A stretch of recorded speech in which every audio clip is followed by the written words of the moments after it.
हां, तर last time आपण बघत होतो कॉम्बिनेशन ऑफ कॅपॅसिटर्स. ओके, तर कॅपॅसिटरचे बेसिकली दोन कॉम्बिनेशन आहेत, एक म्हणजे सिरीज कॉम्बिनेशन आणि दुसरं म्हणजे पॅरल कॉम्बिनेशन. आता सिरीज कॉम्बिनेशन म्हणजे काय? When number of capacitors are connected one after another it is called as series combination, like this. Okay, तर हा C1 कॅपॅसिटर आहे, हा C2 आहे आणि हा C3 आहे, वन आफ्टर अनदर जोडलेले आहेत. When number of capacitors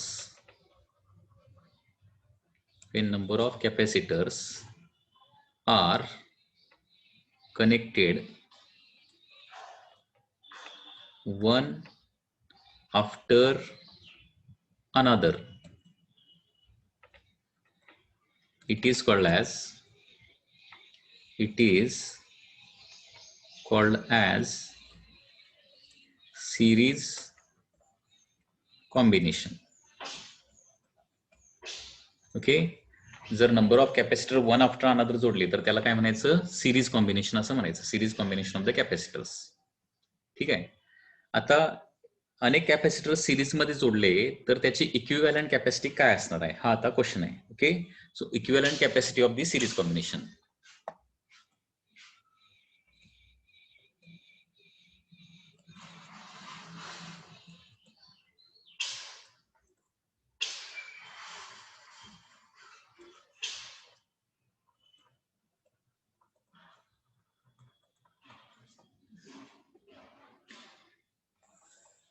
equivalent capacity of series combination आपल्याला काढायचं आहे. ओके, आता equivalent capacity of series combination कसं काढता येईल बघा.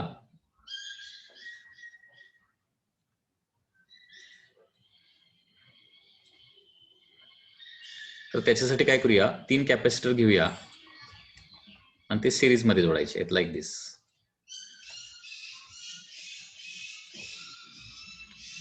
3 capacitors and these 3 capacitors are connected in series to a battery of potential difference phi, like this, plus minus phi.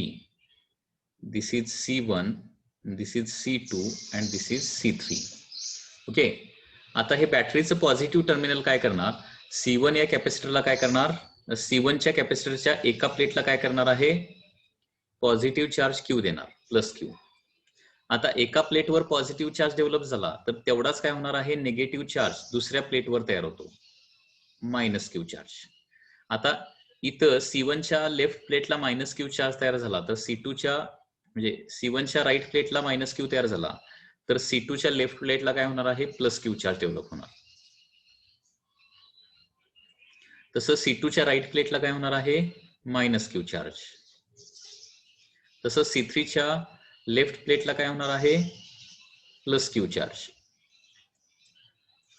आणि C3च्या right प्लेटला काय होणार आहे, निगेटिव्ह चार्ज डेव्हलप होणार, मायनस Q चार्ज.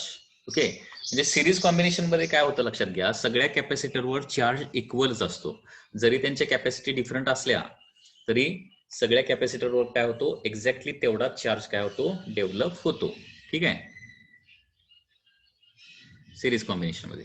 तर याचं पहिलं सेंटेन्स लिहूया, consider 3 capacitors. Okay, consider 3 capacitors, consider 3 capacitors C1, C2 and C3 are connected in series to a battery of potential difference phi. Okay, fee potential difference असणाऱ्या बॅटरीला काय जोडलेले आहेत, हे 3 कॅपॅसिटर सिरीज मध्ये जोडलेले आहेत. ठीक आहे, आता इथं सिरीज कॉम्बिनेशन मध्ये काय होतं, सगळ्या कॅपॅसिटरवर चार्ज काय असतो तेवढाच असतो. इन सिरीज कॉम्बिनेशन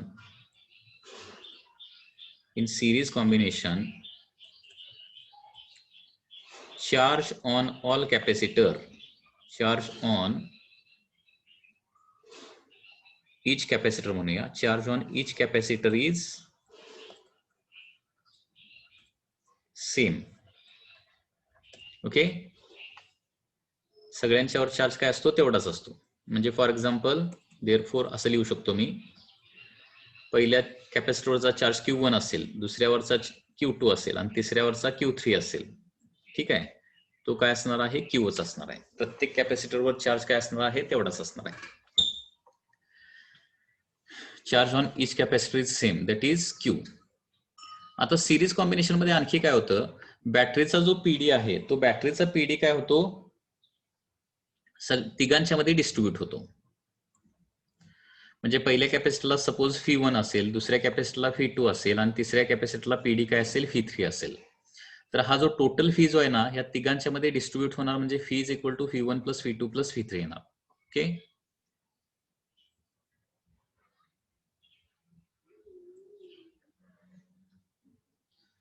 याच्यामध्ये late F1, F2 and F3 एक आहेत आर पोटेन्शियल डिफरन्स आहेत. F1, F2, F3 काय आहेत, पोटेन्शियल डिफरन्स आहेत across capacitor C1, C2 and C3 respectively. Okay, F1, F2, F3 काय आहेत, पोटेन्शियल डिफरन्सेस आहेत. कुणावरचे potential differences, capacitor C1, C2, C3 वरचे पोटेन्शियल डिफरन्सेस आहेत. ठीक आहे, आता ड्यू टू सिरीज कॉम्बिनेशन काय होणार, ड्यू टू सिरीज कॉम्बिनेशन काय होणार, phi is equal to F1 plus F2 plus F3 होणार. कारण सिरीज कॉम्बिनेशनचं हे वैशिष्ट्य आहे की बॅटरीचा टोटल पोटेन्शियल डिफरन्स आहे तो काय होतो, तिघांच्या मध्ये म्हणजे जेवढे सिरीज मध्ये एलिमेंट्स आहेत त्यांच्यामध्ये काय होतो, सगळ्यांच्या मध्ये डिस्ट्रीब्यूट होतो. ओके, सो बॅटरीचा total PD is equal to F1 plus F2 plus F3 येणार आहे. ठीक आहे, but F1 is equal to काय लिहू शकतो, Q बाय C1 लिहू शकतो. Okay, F is equal to Q by C, कारण C is equal to Q by V असतं ना, C is equal to Q by V असतं, त्याच्यामुळे F1 is equal to Q by C1 लिहू शकतो. F2 is equal to Q by C2 लिहू शकतो and F3 is equal to काय लिहू शकतो, Q बाय C3 लिहू शकतो. देअरफॉर इथं काय होणार आहे बघा, total phi is equal to काय येणार आहे, Q by C1 plus Q by C2 plus काय येणार आहे, Q बाय C3 येणार. बरोबर आहे ना.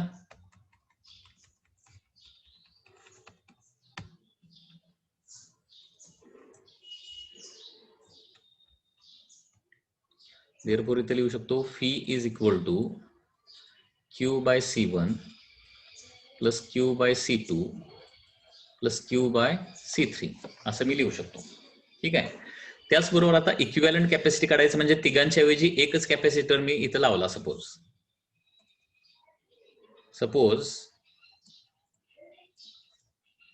all capacitors are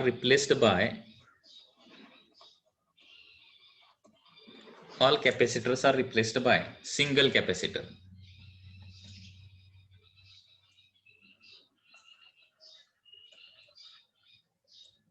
Single capacitor of capacity CS. ठीक आहे, मग CS साठी फॉर्म्युला काय लिहू शकतो आपण, therefore CS is equal to Q by V होणार. ओके, कारण एकच कॅपॅसिटर तिथे लावला तर बॅटरीचं सगळं पोटेन्शियल त्याला मिळणार आणि जो तिघांच्यावर चार्ज जात होता तो एकाला चार्ज जाणार आहे. Okay, CS is equal to Q by V and therefore Phi is equal to काय येणार आहे, Q by CS येणार. Phi is equal to Q by CS and therefore काय होणार बघा आता, Q by CS. ओके, म्हणजे हे इक्वेशन फॉर एक्झाम्पल 1 असेल, हे इक्वेशन 2 असेल, तर फ्रॉम इक्वेशन 1 and 2 काय येणार बघा. So therefore Q by CS is equal to काय येणार बघा, फ्रॉम इक्वेशन 1 and 2 असं आपण इथे लिहू शकतो. Suppose this is equation number 1 and this is equation number 2. तर from equation 1 and 2, equation 1 and 2 वरून काय लिहू शकतो, Q by CS is equal to Q by C1 plus Q by C2 plus Q by C3 लिहू शकतो. आता इथं Q Q Q सगळं कॅन्सल होईल and therefore फॉर्म्युला येणार 1 by CS is equal to 1 by C1 plus 1 by C2 plus 1 by C3.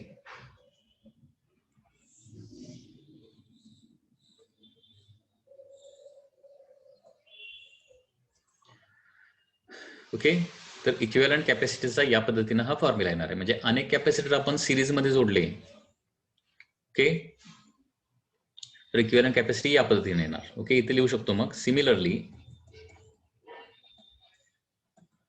If n capacitors are connected in series,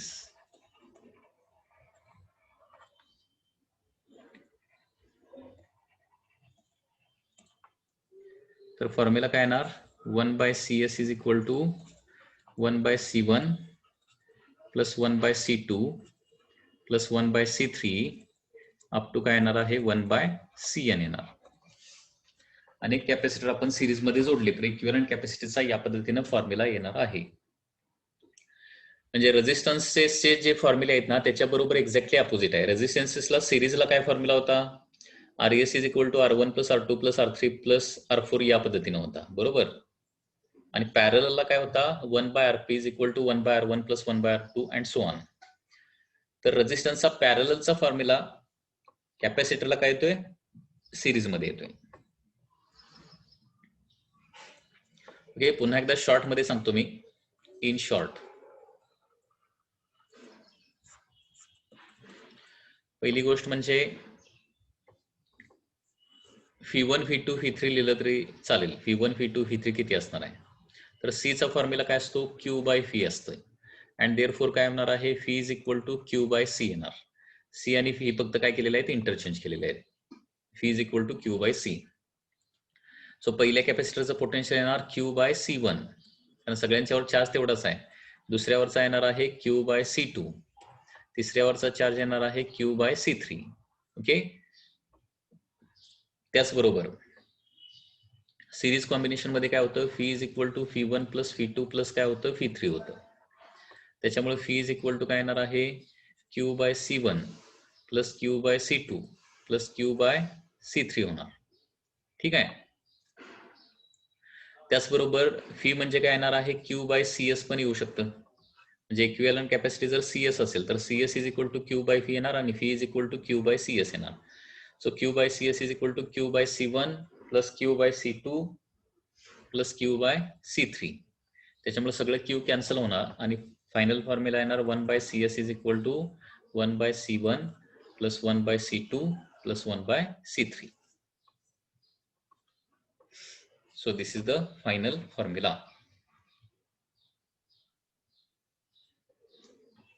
याच्यामध्ये कुणाला काय डाऊट असेल तर विचारा.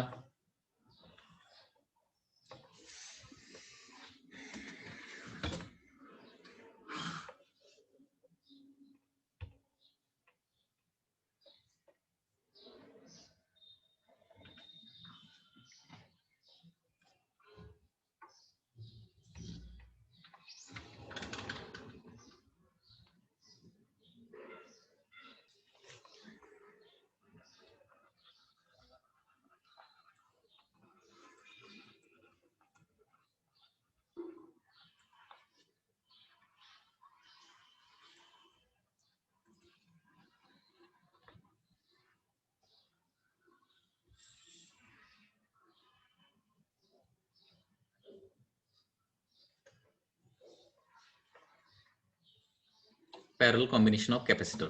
आता पॅरल कॉम्बिनेशन म्हणजे काय, जर कॅपॅसिटर सगळ्या कॅपॅसिटरची एक प्लेट एका कॉमन टर्मिनलला जोडलं, ओके, आणि बाकीच्या सगळ्या दुसऱ्या सगळ्या प्लेट ज्या आहेत ते दुसऱ्या एका कॉमन टर्मिनलला जोडलं तर त्याला काय म्हणायचं, पॅरलल कॉम्बिनेशन असं म्हणायचं. ओके, पॅरल कॉम्बिनेशन कधी असणार आहे बघा, या पद्धतीने असणार.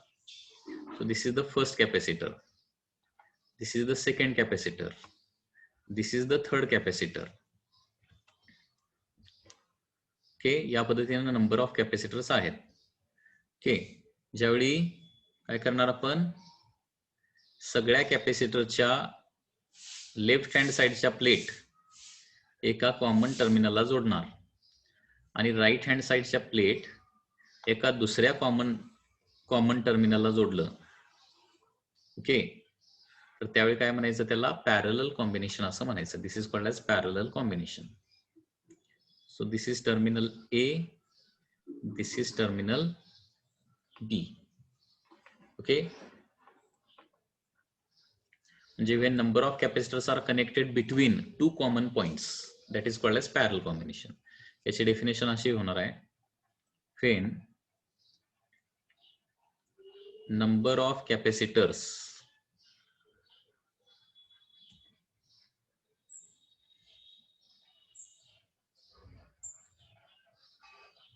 are connected between two common points,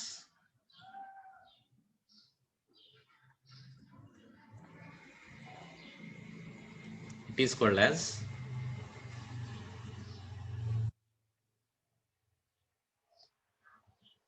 parallel combination. त्याला काय म्हणणार आपण, पॅरलल कॉम्बिनेशन असं म्हणणार. When number of capacitors are connected between two common points, it is called as parallel combination. ठीक आहे.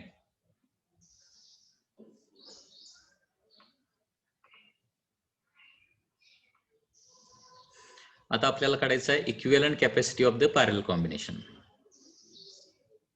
इक्विव्हॅलंट कॅपॅसिटी म्हणजे अनेक कॅपॅसिटर पॅरल मध्ये जोडले तर त्याच्या इक्विव्हॅलंट कॅपॅसिटीचा फॉर्म्युला काय येणार, तो काढायचा आहे.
Suppose number of capacitors are connected like this.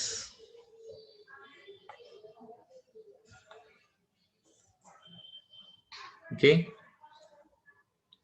हा आहे C1 कॅपॅसिटर, हा आहे C2 कॅपॅसिटर आणि हा आहे C3 कॅपॅसिटर. ठीक आहे.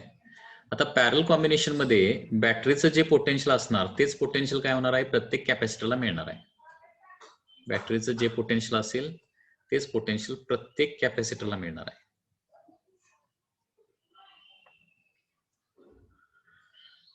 परंतु इथं C1 were suppose Q1 charge store झालेला असेल, C2 वर Q2 आणि C3 वर Q3 चार्ज स्टोअर झालेला असेल, तर इथं काय होणार बघा, बॅटरीकडून सप्लाय झालेला चार्ज जर Q असेल तर बॅटरीकडून सप्लाय झालेला चार्ज जो आहे तो या जंक्शनला काय होणार आहे, 3 पाथ मध्ये डिस्ट्रीब्यूट होणार. Q मधला काही चार्ज Q1 कडे जाणार म्हणजे C1 कडे जाणार, काही चार्ज C2 कडे जाणार आणि काही चार्ज काय होणार आहे, C3 कडे जाणार आहे. म्हणजे इथं आपण असं लिहू शकतो, जंक्शन रूल जर वापरला तर Q is equal to Q1 plus Q2 plus Q3. म्हणजे बॅटरीकडून आलेला जो चार्ज आहे इथं या जंक्शन मधून काय होणार आहे, 3 पाथ मध्ये तो डिस्ट्रीब्यूट होणार आहे. म्हणजे C1 C2 C3 ला काय होणार, डिस्ट्रीब्यूट होणार. आणि प्रत्येक कॅपॅसिटरच्या लेफ्ट हँड साईडच्या प्लेटला काय होणार आहे, बॅटरीचं पॉझिटिव्ह पोटेन्शियल मिळणार आणि प्रत्येक कॅपॅसिटरच्या राईट हँड साईडच्या प्लेटला काय होणार आहे, निगेटिव्ह पोटेन्शियल मिळणार. म्हणजे प्रत्येक कॅपॅसिटरला पोटेन्शियल मात्र काय प्रत्येक कॅपॅसिटरला पोटेन्शियल डिफरन्स काय येणार आहे, मात्र तेवढंच येणार आहे.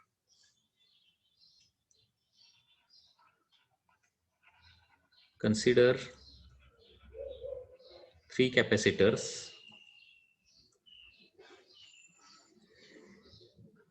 connected in parallel.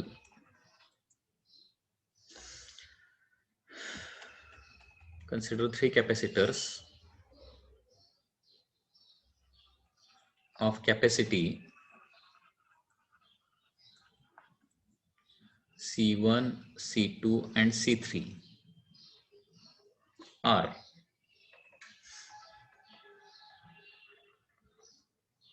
connected in parallel as shown in figure. Okay, let Q1, Q2 and Q3 are का आहे, charges on each capacitor. ठीक आहे. सो देअरफॉर काय होणार बघा, Q1 is equal to C1 into phi येणार. ओके, त्याच्या अगोदर लिहूया. सगळ्या पॅरल कॉम्बिनेशन मध्ये काय होणार आहे, सगळ्या कॅपॅसिटरला पोटेन्शियल मात्र काय असणार आहे, तेवढंच येणार आहे. Okay, due to parallel combination, due to parallel combination काय होणार आहे, पोटेन्शियल ड्रॉप किंवा potential difference across all capacitors is same.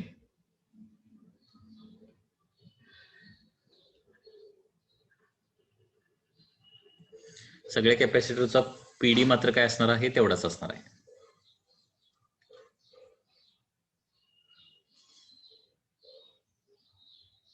ठीक आहे, दॅट इज बॅटरी एवढा असणार आहे फी. अँड देअरफॉर आपण लिहू शकतो इथं Q1 इज इक्वल टू लिहू शकतो C1 फी1, Q2 is equal to C2 फी2 आणि Q3 is equal to C3 V3. परंतु फी सगळ्यांचं सेम आहे ना, त्याच्यामुळं Q1 is equal to C into phi लिहायला पाहिजे, Q1 is equal to C1 into phi लिहायला पाहिजे, Q2 is equal to C2 into phi लिहायला पाहिजे आणि Q3 इज इक्वल टू काय लिहायला पाहिजे, C3 इंटू फी. ऑल्सो इथं काय होणार बघा, Q is equal to Q1 plus Q2 plus Q3 येणार आहे. सो देअरफॉर काय लिहू शकतो आपण इथं, Q is equal to C1 phi plus C2 phi plus C3 phi येणार आहे. आता या तिन्ही कॅपॅसिटर ऐवजी एकच कॅपॅसिटर मी तिथं ठेवला.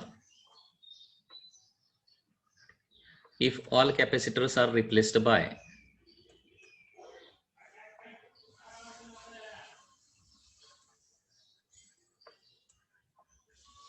सिंगल कॅपॅसिटर, जो इक्विव्हॅलंट तिघांचा इक्विव्हॅलंट असणार आहे, रिप्लेस्ड बाय सिंगल कॅपॅसिटर. सगळ्या कॅपॅसिटर ऐवजी काय केलं आपण, एकच कॅपॅसिटर तिथं लावला.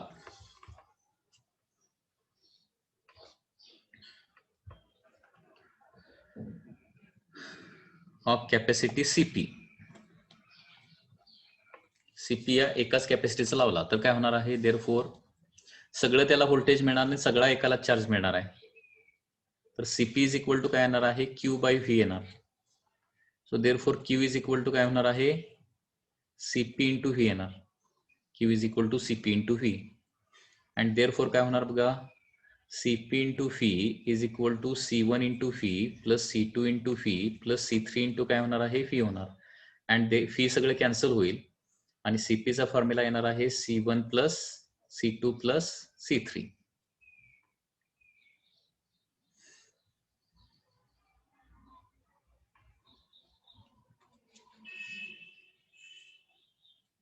So this is the formula for equivalent capacity. म्हणजे अनेक कॅपॅसिटर पॅरल मध्ये जोडले तर हे असं होणार आहे. त्याच्यामुळे जनरल फॉर्म्युला असा लिहू शकतो,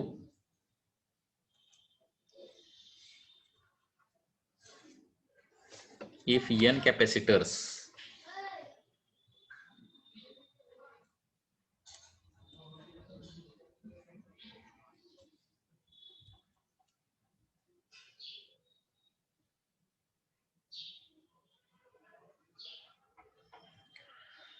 सगळ्या कॅपॅसिटरला पोटेन्शियल डिफरन्स तेवढाच असणार, फी आणि फीच असणार आहे. ॲव्हरेज वगैरे इथं काय नसणार आहे. If n capacitors are connected parallel,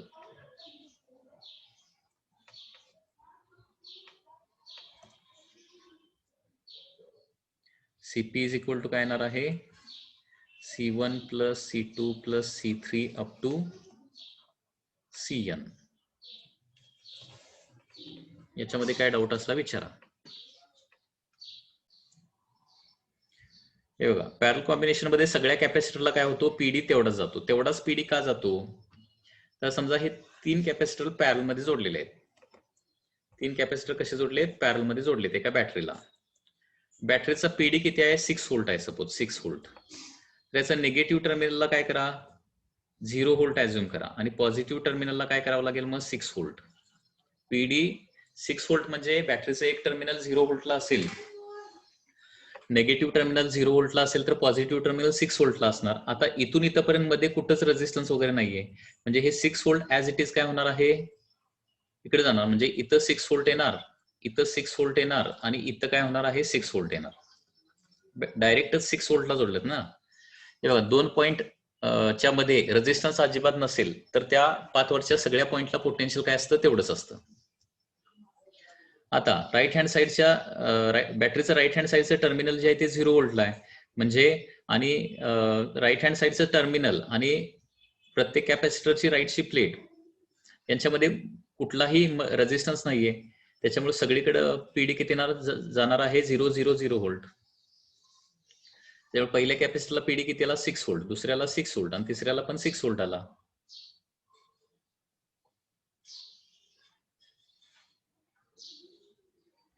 म्हणजे बॅटरीला जर 6 व्होल्ट असेल तर प्रत्येक कॅपॅसिटरला 6 व्होल्ट येतो. हे असं प्रूव्ह होत आहे. लक्षात घेते मी काय सांगितलं, लक्षात आलं.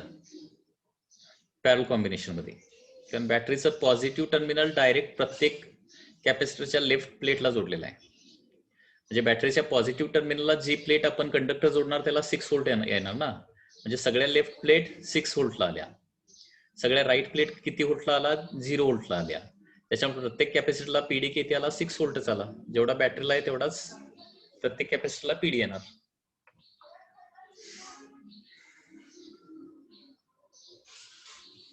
ओके.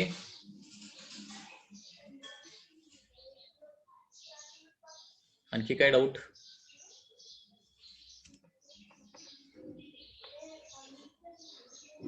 पॅरल कॉम्बिनेशन मध्ये काय होतं, सगळ्या कॅपॅसिटरला पीडी तेवढाच असतो.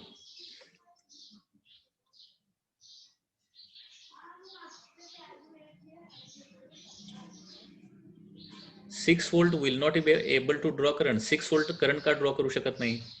प्रत्येक किती पण पीडी कमी असू दे, करंट हा ड्रॉ करतोच की.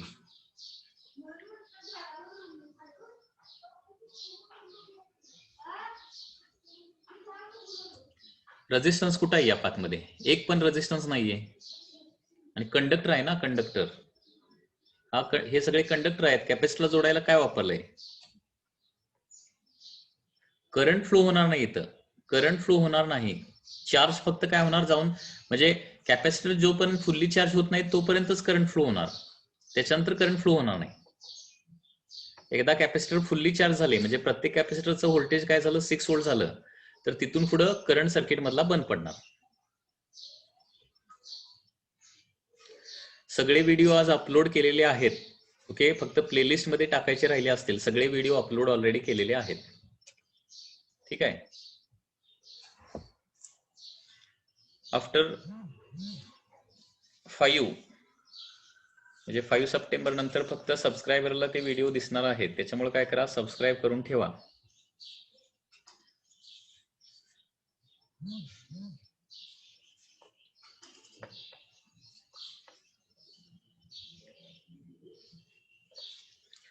या पद्धतीने आपण आता सिरीज आणि पॅरल कॉम्बिनेशनचे दोन महत्वाचे फॉर्म्युले बघितले. सिरीज कॉम्बिनेशनचा फॉर्म्युला काय येणार आहे, 1/CS is equal to 1/C1 plus 1/C2 plus 1/C3 up to 1/CN series combination. आणि पॅरल कॉम्बिनेशन मध्ये फॉर्म्युला काय असतो, CP is equal to C1 plus C2 plus C3 up to CN. म्हणजे रेझिस्टन्सेसला बरोबर काय आहेत, हे अपोजिट फॉर्म्युले आहेत. रेझिस्टन्सचे इक्विव्हॅलंटचे फॉर्म्युले माहिती असतील तुम्हाला, त्याला बरोबर काय आहेत, हे उलटे फॉर्म्युले आहेत.